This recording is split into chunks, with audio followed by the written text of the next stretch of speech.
ஸ்தோத்திரம் ஆண்டவரே.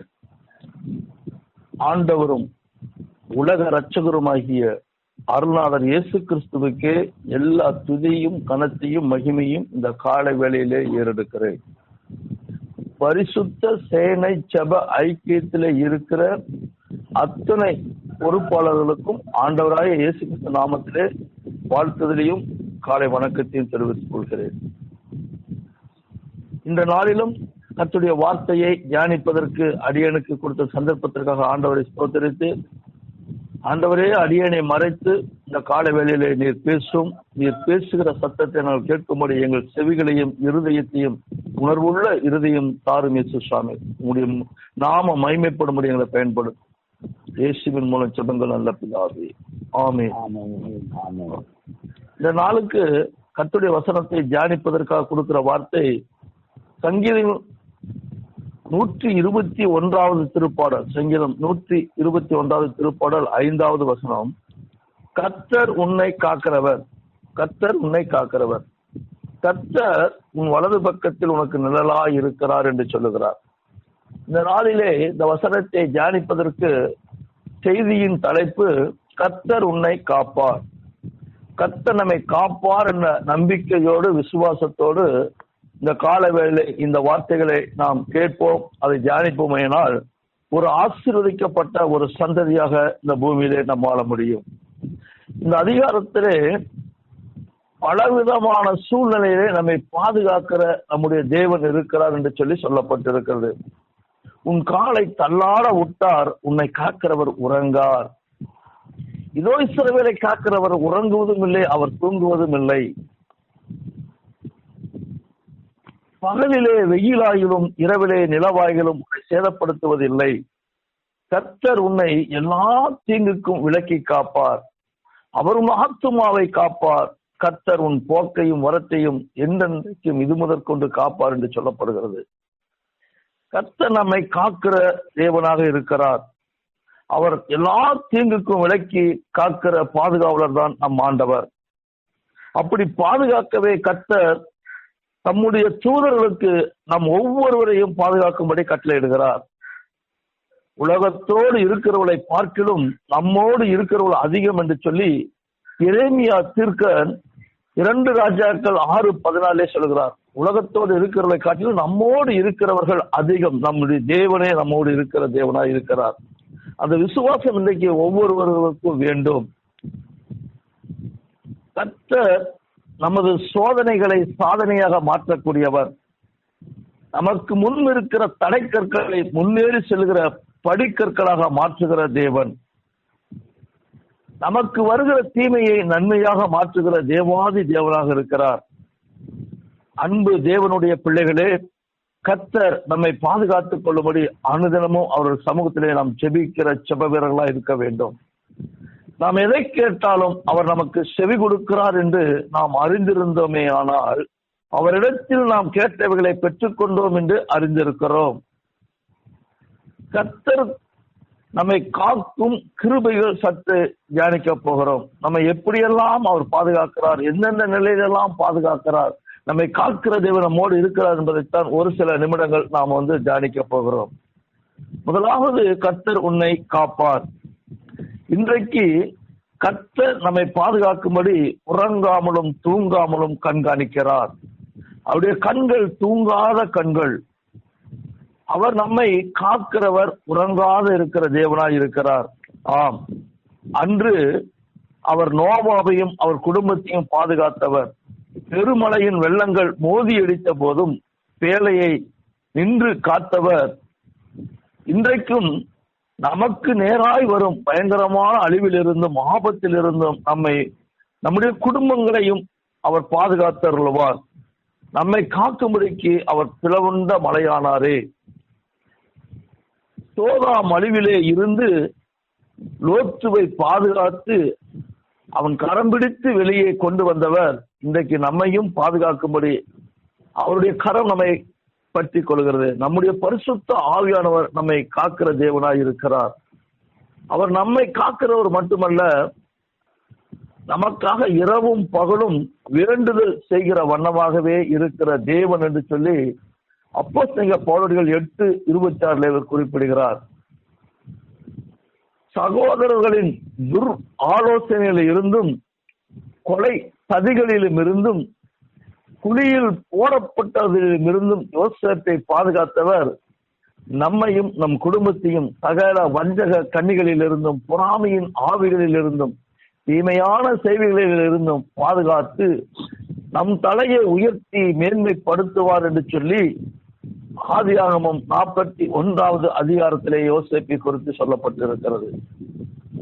அன்றைக்கு தாவீதுக்கு விரோதமாக சிங்கம், கரடி, கோலியாத், சவுல் எதிர்கொண்டு வந்த போதிலும் மரணத்துக்கும் தாவீதுக்கும் இடையே ஒரு அடி தூரம் மாத்திரமே இருந்தது என்று சொல்லி வேதம் சொல்லுகிறது. என்று சொல்லப்படக்கூடிய கொடிய மரண இருளின் பள்ளத்தாக்கு வந்த போதிலும் கர்த்தரோ தாவீதை கண்ணின் மணியை போல பாதுகாத்த வல்லவராக இருந்தார். இன்றைக்கும் தன் மேல் எப்போதும் அவர் நோக்கமாக இருந்து பாதுகாத்த கர்த்தரை குறித்து தாவீது சொல்லுகிறார், நான் சிறுமையும் எளிமையுமானவன், கர்த்தரோ என் மேல் நினைவாயிருக்கிறார். தேவ பிள்ளைகளே, அவர் நம்மை பாதுகாக்கிறவர், பயப்படாத இருங்கள் என்று சொல்லி நமக்கு அறிவுரையும் ஆலோசனையும் கொடுக்கிறார்.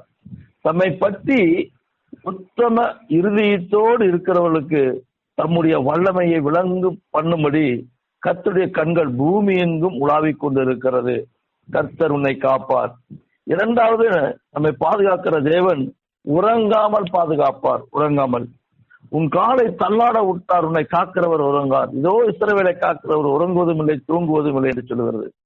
உறங்காமலும் தூங்காமலும் காக்கிற அன்புள்ள தேவன் நமக்கு உண்டு. அவர்தான் சொல்லுகிறார், உன்னை தொடுகிறவன் என் கண் மணியை தொடுகிறான் என்று வாக்குத்தம் செய்திருக்கிற இரட்சகர் நமக்கு உண்டு என்று அவர் நம்பிக்கை வேண்டும்.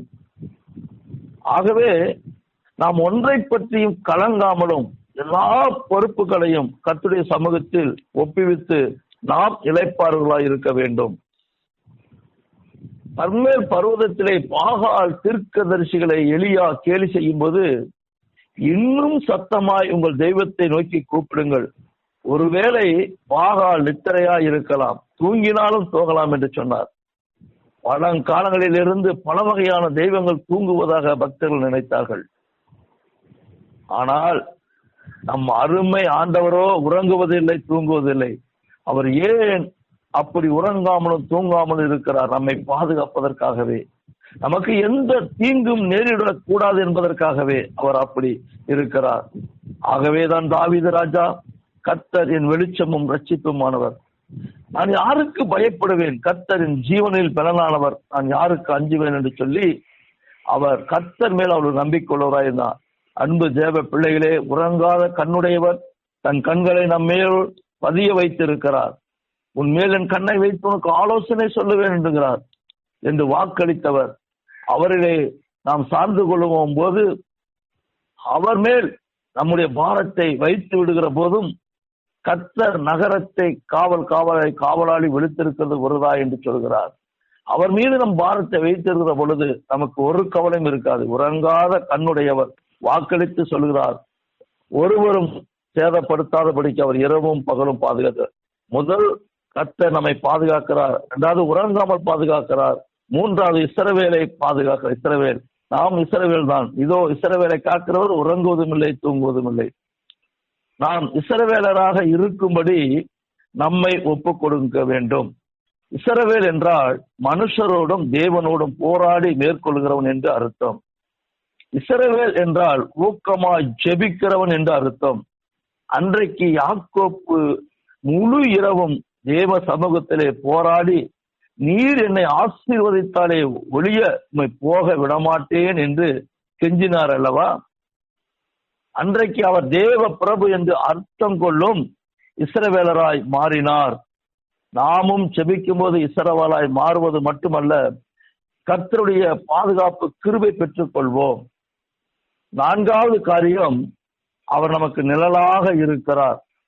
கர்த்தர் உன்னை காக்கிறவர், அவர் உனது வலது பக்கத்திலே நிழலாய் இருக்கிறார்.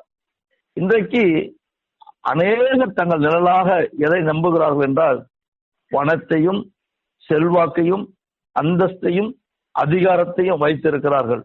உலக மனுஷரிடத்தில் அடைக்கலம் தேடுகிறார்கள். இந்த நிழல் எல்லாம் மாயை, நிலையில்லாமல் ஓடி மறைந்துவிடும். ஆனால் யாரெல்லாம் கர்த்தரையே தங்களுக்கு தஞ்சமாக கொண்டிருக்கிறார்களோ அவர்கள் பாக்கியவான்கள். அவர்கள் அசைக்கப்படாமல் உறுதியாய் நிற்பார்கள். நிழல் என்றால் அது நிலையற்றது என்றுதான் அர்த்தம். அன்றைக்கு யோனான் தீர்க்கதரிசி கர்த்தரில் மகிழ்வதை விட்டுவிட்டு ஆமணக்கு செடியின் நிழலிலே கலிகூர்ந்து தன்னை தேற்றிக் கொண்டிருந்தார். அது எவ்வளவு வேகமாக வளர்ந்ததோ அவ்வளவு வேகமாய் ஒரு பூச்சியினால் அரிக்கப்பட்டு போனது. தான் நம்பியிருந்த நிழல் தன்னை விட்டு மறைந்து போன போது அவர் எரிச்சலோரானால், பூமியிலே மனுஷனுடைய நாட்கள் நிழலை போல் தான் இருக்கிறது என்று யோபு சொல்லுகிறார். நிழலை போல் நிலைநிற்காமல் ஓடி போகிறேன் என்கிறான் பக்தனாகிய யோபு. உலக வாழ்க்கை நிழலை போன்ற மாயமான தன் ஜீவிய காலம் என்று ஞானியாகிய சாலமோன் சொல்லுகிறார். எங்கள் நாட்கள் ஒரு நிழலை போல இருக்கிறது, நிலைத்திருப்போம் என்ற நம்பிக்கை இல்லை என்று சொல்லி தாவீது ராஜா சொல்லுகிறார். உலக நிழல்கள் மாறி போகும், மறைந்து போகும். ஆனால் யாரெல்லாம் கர்த்தரையே தங்கள் நிழலாக கொண்டிருக்கிறார்களோ, அவருடைய பாதுகாப்பிலே வந்து அமர்கிறார்களோ அவர்கள் பாக்கியவான்கள். அவருடைய சட்டைகளின் நிழல்கள் உங்கள் கர்த்தரை தேடுகிற பிள்ளைகளை அனைவரையும் அது அரவணைத்துக் கொள்கிறது. அந்த சட்டைகளின் நிழலிலே ஆரோக்கியமும் இளைப்பாறுதலும் உண்டு. அதனாலதான் பக்தன் சொல்கிற சிலுவையின் நிழலில் அனுதினமும் அடியேன் இளைப்பாறிடுவேன் என்று சொல்லி மகிழ்ச்சியோடு பாட முடிகிறது. கர்த்தருடைய நிழலோ குளிர்ச்சி உண்டு, அந்த நிழலிலே ஆறுதல் உண்டு, அந்த நிழலிலே கலிகூறுதல் உண்டு. ஆம், கலக்கங்களும் வேதனைகளும் மனதில் சூழும் போது உடனே கர்த்தருடைய பாதப்படிக்கு ஓடி வந்து விடுவோமே. ஆனால் அன்போடு கல்வாரி சிலுவையை நோக்கி பார்க்கிற பொழுது அந்த நிழல் நம் மீது இறங்கி நமக்கு ஆறுதலையும் தேறுதலையும் கொண்டு வருகிற நித்திய நிழலாக இருக்கிறது. அன்பு தேவ பிள்ளைகளை, இன்றே இந்த நிழலுக்குள் ஓடி வருவதற்கு நாம் முயற்சி செல்வோம். எரேமியா தீர்க்கன் சொல்கிற போது சொல்லுகிறார், கொடியவர்களின் தீரல் மதிலை மோதி அடிக்கிற பெரும் வெள்ளத்தை போல் இருக்கையில் நீர் ஏழைக்கு பலனும் நெருக்கப்படுகிற எளியவருக்கு திடனும் பெரும் வெள்ளத்துக்கு தப்பும் அடைக்கலமும் வெயிலுக்கு ஒதுங்கும் நிழலமா இருக்கிறீர் என்று சொல்லி ஏசாயா தீர்க்கதரிசி சொல்லுகிறார். ஐந்தாவது, அவர் நமது ஆத்துமாவை காப்பார். நமது ஆத்துமாவை கர்த்தர் உன்னை எல்லா தீங்குக்கும் விலக்கி அவர் உன் ஆத்துமாவை காப்பார் என்று சொல்லி இந்த வார்த்தையிலே எவ்வளவு மேன்மை உள்ளது என்று பாருங்கள். இதைத்தான் ஆண்டவராய் இயேசு கிறிஸ்து சொன்னார், ஆத்துமாவை கொல்ல வல்லவராய் இராமல் சரீரத்தை மாத்திரம் கொள்கிறவனுக்கு நீங்கள் பயப்பட வேண்டாம் என்று சொல்லி மத்தேயு சுவிசேஷம் 10:28 மூலமாக நமக்கு அவர் நினைவுபடுத்தி காட்டுகிறார். சரீரத்தை பார்க்கிலும் ஆத்துமா விசேஷமானது. ஆகவே தான் இயேசு கிறிஸ்து சொன்னார், மனுஷன் உலகம் முழுவதையும் ஆதாயப்படுத்தி கொண்டாலும் தன் ஜீவனை நஷ்டப்படுத்தினால் அவனுக்கு லாபம் என்ன என்று சொல்லி. தேவனுடைய அன்பு பிள்ளைகளே, ஆத்துமாவில் கவனம் வைக்கிறவர்களாக நாம் இருக்க வேண்டும். ஆத்துமாவில் நாம் பெற்ற ரட்சிப்பின் சந்தோஷத்துக்கு விரோதமாகவும் சமாதானத்திற்கு விரோதமாகவும் சத்துரு இடைவிடாமல் போராடுகிறான். எப்படியாவது இந்த ஆத்துமாவுடைய மனச்சோர்வையும் கலக்கங்களையும் கொண்டு வர முயற்சிக்கிறார். ஆனால் கர்த்தரோ நம்முடைய ஆத்துமாவை குறித்து கண்ணும் கருத்தும் உள்ளவராய் இருந்து நம் ஆத்துமாவை விலையேற பெற்ற ரத்தத்தினாலே அவர் மீட்டிருக்கிறார். இந்த நம்பிக்கை எல்லாருக்கும் வேணும். நம்மை காக்கிறவர் நம்முடைய தலையில் உள்ள எல்லா முடியும் கூட எண்ணி இருக்கிறார். உங்களுக்காக இந்த வார்த்தையை கேட்டுக்கொண்டு அன்பு தேவ பிள்ளைகளுக்காக ஜீவனையே கொடுத்தவர் நமக்காக யாவையும் செய்து முடிப்பார். கர்த்தர் நம்மை எல்லா தீங்குக்கும் விலக்கி காப்பார். ஆறாவது காரியமாக, தீங்குக்கு விலக்கி பாதுகாக்கிற தேவனாய் அவர் நமக்கு இருக்கிறார். கர்த்தர் உன்னை எல்லா தீங்குக்கு விலக்கி பாதுகாப்பார், அவர் உன் ஆத்மாவையும் காப்பார் என்று சொல்லப்படுகிறது. பகலிலும் இரவிலும் வெயிலிலும் நிலவிலும் போகையிலும் வருகையிலும் மட்டுமல்ல, அவர் என்றென்றைக்கும் பாதுகாக்கிறவர். மரணமானாலும் ஜீவனானாலும் நம்மை காக்கிறவர். ஆகவே சங்கீதக்காரன் சொன்னார், நான் மரண இருளின் பள்ளத்தாக்கிலே நடந்தாலும் பொல்லாப்புக்கு பயப்படும். தேவரீர் நீர் என்னோடு கூட இருக்கிறீர். ஆதியும் நீரே அந்தமும் நீரே, ஜோதியும் நீரே என் சொந்தமும் நீரே என்று பாடி ஆண்டவரை மகிமைப்படுத்துகிறார்கள். நாம் கர்த்தருடைய உள்ளங்கையிலே இருக்கிறோம் என்கிற நினைவு வேண்டும். தன்னுடைய பெரிய பிரகாசமான கரத்திலே அவர் நம் அனைவரையும் வரைந்து வைத்திருக்கிறார். அவருடைய கரத்திலிருந்து நம்மை யாரும் பறித்து கொள்ளவே முடியாது. எல்லா தீங்குக்கும் விலக்கி அவர் பாதுகாக்கிறார். 7வது காரியமாக இந்த சங்கீத பகுதியில் சொல்லப்படுகிறது, போக்கையும் வரத்தையும் அவர் பாதுகாப்பார். நம்முடைய போக்கு அனுதினமும் நம் காலையிலிருந்து இரவு நித்திரைக்கு வருகிற வரைக்கும் நம்முடைய போக்கையும் வரத்தையும் அவர் பாதுகாப்பார். கர்த்தர் உன் போக்கையும் வரத்தையும் இது முதற்கொண்டு அவர் என்றென்றைக்கும் நம் ஜீவனுள்ள நாள் வரைக்கும் அவர் பாதுகாக்கிறார் என்று சொல்லி வேதம் சொல்லுகிறது. காப்பது மட்டும் அல்ல, நம்மை ஆசீர்வதிக்கவும் அவர் சித்தம் கொண்டிருக்கிறார். இந்த சங்கீத பகுதியில் வாசிக்கிற போது கர்த்தர் நம்மை ஆசீர்வதித்திருக்கிறார் என்று சொல்லிதான் சங்கீதம் 67 வாசித்த அன்பு சகோதரன் வாசிக்கும் போது நம் செவிகள் கேட்டது. அவர் நம்மை ஆசீர்வதித்திருக்கிறார், பாதுகாக்கிற மற்றும் கர்த்தர் நம்மை ஆசீர்வதித்திருக்கிறார், அவர் சித்தம் கொண்டிருக்கிறார். நாம் ஒவ்வொருவரும் போகையிலும் வரியிலும் கர்த்தர் நம்மை ஆசீர்வதிக்கிறார். கர்த்தர் அதனாலதான் உபாகமம் 28:6 சொல்லுகிற பொழுது, நீ வருகையிலும் ஆசீர்வதிப்பட்டு இருப்பாய், நீ போகையிலும் ஆசீர்வதிக்கப்பட்டு. அது தேவ சமூகமாக இருக்க வேண்டும். உன் வழிகள் எல்லாம் அவரை நினைத்துக்கொள், அப்பொழுது அவர் உன் பாதைகளை செவ்வைப்படுத்துவார். நாம் எங்கு போனாலும் ஜெபம் பண்ணி விட்டு புறப்படுகிற பழக்கங்களாக இருக்க வேண்டும். அப்பொழுது தேவ சமூகம் நமக்கு முன் செல்லும். ஒப்பு கொடுத்து நாம் செல்லுகிற பொழுது நம் வழிகளில் எல்லாம் நம்மை காக்கும்படிக்கு கர்த்தர் தம்முடைய தூதர்களுக்கு கட்டளையிடுவார். கர்த்தருடைய சமூகமும் அவர் பிரசன்னமும் நமக்கு முன்னும் பின்னும் நிழலை போல அவர் நம்மை பாதுகாக்கும். தாவீதின் போக்கையும் வரத்தையும் கர்த்தர் ஆசீர்வதித்ததினாலே பெலிஸ்தீனாகிய ராஜாவாகிய ஆகீஸ் என்பவர் தாவீதை அழைத்து, நீ உத்தமன் என்றும் நீ பாளையத்தில் என்னோடு போக்கும் வரத்துமாய் இருக்கிறது என் பார்வைக்கு நல்லது என்றும் கர்த்தருடைய ஜீவனை கொண்டு சொல்லுகிறேன் என்று சொல்லி சாட்சி கொடுத்தார். புறஜாதியார்கள் மாற்று மக்களுக்கு முன்பாக நம்முடைய போக்கும் வரத்தும் எப்படி இருக்கிறது என்பதை நாம் நிதானித்து பார்க்க வேண்டும். அந்த போக்குவரத்திலே நம்முடைய ஜீவனை குறித்து நம் ஆண்டவர் யார் நம்மோடு இருக்கிறார் என்பதை புறஜாதிகள் அறிந்து கொள்வார்கள். அன்பு தேவனுடைய பிள்ளைகளே, கர்த்தர் நம்மோடு இருப்பதினால் நம்முடைய போக்கும் வரத்தும் ஆசீர்வாதம் இருக்கும் என்பதற்கு இந்த தாவீது ராஜா சாட்சி என்று சொல்லி ஆகீஸ் ராஜா அவன் சாட்சி பகிர்ந்து கொள்ளுகிறான். நாம் ஒரு இடத்திற்கு செல்லும் போதும் தேவ சமூகமும் பிரசனமும் நம்மோடு கூட வரும்படி சேனைகளில் கர்த்தர் நம்மோடு வருகிறார் என்ற ஒரு நம்பிக்கை இருக்க வேண்டும். 1000-16,000 தேவ தூதர்கள் நம்மோடு இருக்கிறார் என்பதை எரேமியா தீர்க்கதரிசி சொன்னதை போல நம்மோடு இருக்கிறவர் பெரியவர் என்பதை நாம் அறிந்து கொள்ள வேண்டும். நாம் செல்லும் காரியங்கள் நமக்கு வாய்க்கும்படி நாம் கர்த்தரிடத்திலே நம்முடைய செயல்பாடுகளை ஒப்புவிக்க வேண்டும். நாம் செல்லும் இடங்களிலெல்லாம் தேவ நாமம் மகிமைப்படும்படி கர்த்தர் நிச்சயமாகவே நம்மை போக்குவரத்து என்றென்றைக்கு பாதுகாப்பு என்ற நம்பிக்கையோடு இந்த நாளை நாம் துவங்குவோம். இன்றைக்கு கொடுக்கப்பட்ட இந்த வேதன் பகுதியின் ஆராய்ச்சியினால் கர்த்தர் உன்னை பாதுகாப்பார் என்று சொன்னார். கர்த்தர் உன்னை பாதுகாக்கிற மட்டுமல்ல, உறங்காமல் பாதுகாக்கிற தேவன், இஸ்ரவேலை காக்கிற தேவனாய் இருக்கிறார். நம்மை இஸ்ரவேலாக பாவ வாழ்க்கையிலிருந்து மீட்டெடுத்து நம்மை இஸ்ரவேலுக்காக உறங்காத பாதுகாக்கிற இஸ்ரவேல் கர்த்தராய் நம்மை மாற்றுகிறார். நிழலாக நம்மை பாதுகாக்கிற தேவனாய் இருக்கிறார். நம்முடைய ஆத்துமாவை பாதுகாக்கிறவராய் இருக்கிறார். தீங்குக்கு விலக்கி பாதுகாக்கிற தேவனாய் இருக்கிறார். நம்முடைய போக்கையும் வரத்தையும் பாதுகாக்கிற தேவனாய் இருக்கிறார். அந்த தேவனிடத்தில் நம்ம ஒப்புக் கொடுப்போம். நம் கர்த்தர் நம்முடைய வாழ்வை ஆசீர்வதித்து தருவாராக. ஆண்டவருக்கு மகிமை உண்டாகட்டும். தலைகளை தாழ்த்தி ஒரு நிமிடம் ஜெபம் செய்வோம்.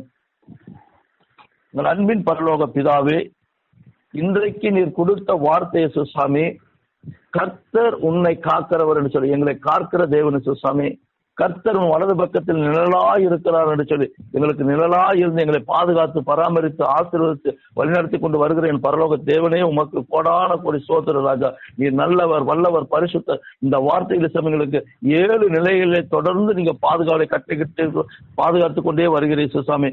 இந்த பாதுகாப்பின்படி இன்றைக்கு இயேசுசாமி ஆண்டவரே, நீர் எங்களுக்கு நீர் கொடுத்தீங்க ராஜா வார்த்தை.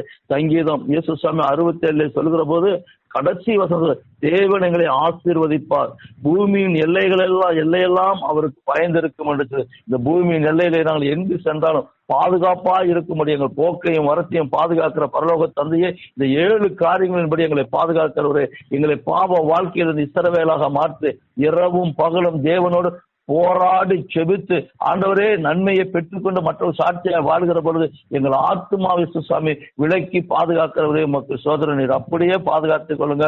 பாதுகாக்கிற தேவன் எங்களோடு இருக்கிற அந்த நம்பிக்கையோடு இந்த நாளை நாங்கள் துவங்க இந்த ஆண்டவராய் இயேசு கிறிஸ்து எங்களுக்கு தெளிந்த இயேசு சுவாமி ஞானத்தையும் ஆண்டவரே பிரகாசமான எங்கள் பார்வை இருக்கும்படி என் ஆண்டவராய் இயேசு கிறிஸ்து எங்களுக்கு உதவி செய்ய வேண்டுமா செபிக்கிறேன். பக்தன் இயேசு சுவாமி சொன்னதைப் போல சிலுவையின் நிழலில் அனுதினமும் இயேசு சுவாமி வந்து அமரும்படியாக எங்கள் இருதயங்கள் உம்மை நோக்கி பார்க்கட்டும். இயேசு கிறிஸ்துவின் மூலம் ஜெபங்கள் நல்ல பிதாவே. ஆமென், ஆமென், ஆமென், ஆமென்.